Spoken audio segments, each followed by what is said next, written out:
My name is Jana Terreblanche. I'm a curator based in Cape Town, but I work in projects on the continent and also abroad. I'm interested in sort of new feminisms, intersectional feminism, decolonial theory, and also in black portraiture, which is the theme of this exhibition.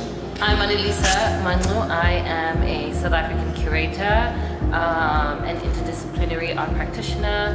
I have showcased internationally and locally in shows, art fairs, and we both, Jana and myself, studied at Michaelis. She studied fine art and I studied curating. Curating actually happened per chance. This isn't something that I didn't even know this was a career when I was growing up. Anelisa and I have actually known each other since high school. I mean, I don't think we knew that this realm existed in a tangible sense. It happened quite naturally. I was starting to do some small exhibitions.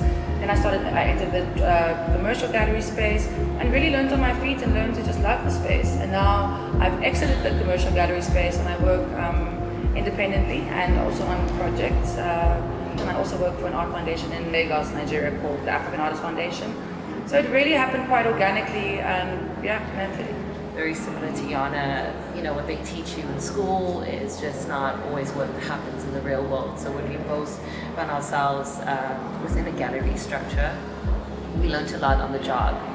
It's just a little bit different being independent. You can explore different kind of themes. You can collaborate with as many people as you want. You can represent as many artists as you want, even if people have like slightly different ways of working. I think you can also work on commercial and non-commercial projects, which is exciting. So that's been very great for us. But we wouldn't.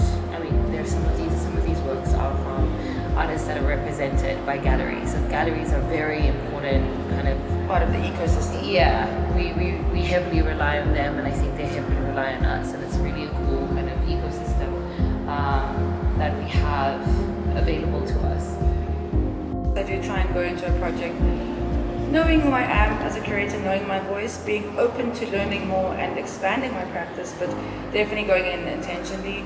I mean, with this exhibition, the way we engage artists, we are always aware of intersections. We're aware of how society operates and where people are perceived to be on a hierarchy and how we can combat that through our curatorial practice, I think.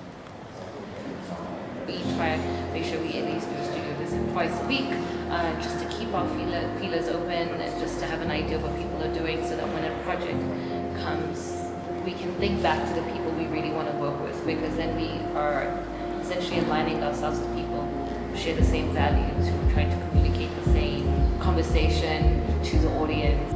Artists are people, and they're not factories. And we sometimes find that people see them as that because, of course, you see this work and you think, wow, these artists are crazy. They're producing this amazing work. So talented. But, what we get on the other end is people sharing some of their most intimate experiences. They sometimes message us and tell us about their joys, but also some of their downs. And I would like to believe that the response that we've had for the show has been a contributing factor to a little bit of healing. We spend a lot of time with artists not talking about art, talking about family, talking about where they're at, headspace, all of those things. They're not just people who create magical works and then once they give us those works, the communication ends. They're our friends. For Jana and I, this just felt different. I think because of the theme and the caliber of artists, but also, everyone's just feeling really encouraged and feeling there's a lot of joy in this room. Yeah. And we've been receiving a lot of positive energy coming in here. I think also we just have a lot of love to give as people, and we're Geminis. That's an important thing. We're Geminis. Says it all. I'm like, we're the Geminis. Geminis. For sure. Yeah. We, in a way, have to make everyone happy. You really do, because it's not just about the works; it's about how you treat people. You are the connector between the art and the audience, and you need to make sure that connection makes the receiving of the work easier. The experience, the idea of the artist is almost in our hands. Someone could not have a problem with the artist, could have a problem with how we engage them, and then indirectly say, "Oh yeah," and then just say, "We're never going to collect a work by that artist." So it's there's a lot on our shoulders. We are accountable at all times. Even the sitting here and engaging with the audience and engaging with artists that are coming to sit with us and people like you that come sit with us. That for me is now part of my job, which I wouldn't have thought of before. I would have thought that it's very much idea driven, theory driven. I hand off the idea and somebody else makes it happen. So I think I've realized that I want to be more hands-on. We also get different types of curators, you know. So it's about what kind of curator you want to be. And to be honest, there's no better or worse. It's just about what kind of person you are. And I think we also bounce off energy from the people who approach us. And Mangcu, who's the director of the fair, and manager Nicole, came to us with this project, and I think they came to us at a time where we needed this.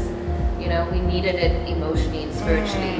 We really needed the creativity. We needed it to happen here. Yeah, we needed it to happen here, and Jana has said in multiple interviews, Joburg made the show theirs, and by that, their energy, I cannot tell you what it's done for us.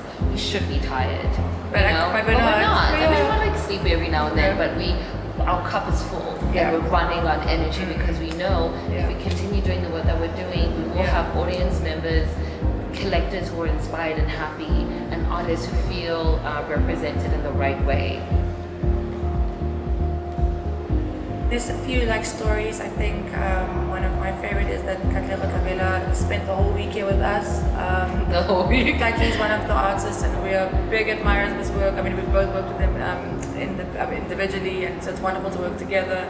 He really just has entrusted us with his practice, with his work, more so than he's done with other spaces, and I think that's a testament to our relationship and our honesty. And he's been here every day checking in on us, making sure we're good. He even got these flowers for us on behalf of another artist, Chifada. So it's, the artists have really shown us love and support, and that's so important for us. But it's just so affirming. I think that opening evening, you can always expect the way things are going to be. You put it out there. You say it's an opening. You say the show. Opening. You say the show's going to be open. You do all the marketing, and you don't know what it's going to be like. And the energy in this room was absolutely insane. Just the way I think everybody has embraced the show. I mean, we have a great virtual and international audience as well. That obviously can't be here tangibly, but that have supported the show wholeheartedly. I'm actually just very grateful for Jana. Thank you, babe. And me for you. We've had many shows, so we kind of know what's to come. Again, could have never expected the turnout, the posters in the building outside, the hype, the going to the mall to go get coffee, and maybe some sandals that we need because we know our feet are going to be sore in heels. And then boom, a poster. It's just like a little bit shocking to see your name everywhere. I feel the show has been affirming. Yeah, the show's been affirming. The people have been affirming. What I didn't expect to experience was loving Jana more. Oh, baby, I love you too. It really has been that, just in a different way, you know? We've been able to pick up each other when the one needed it and when the other one needed it, to kind of anticipate the other one's needs. It's good to reflect. We haven't had the opportunity to reflect. It's good to reflect and to see what you can learn from a certain situation and move forward and grow. So, thank you for this conversation. Thank you.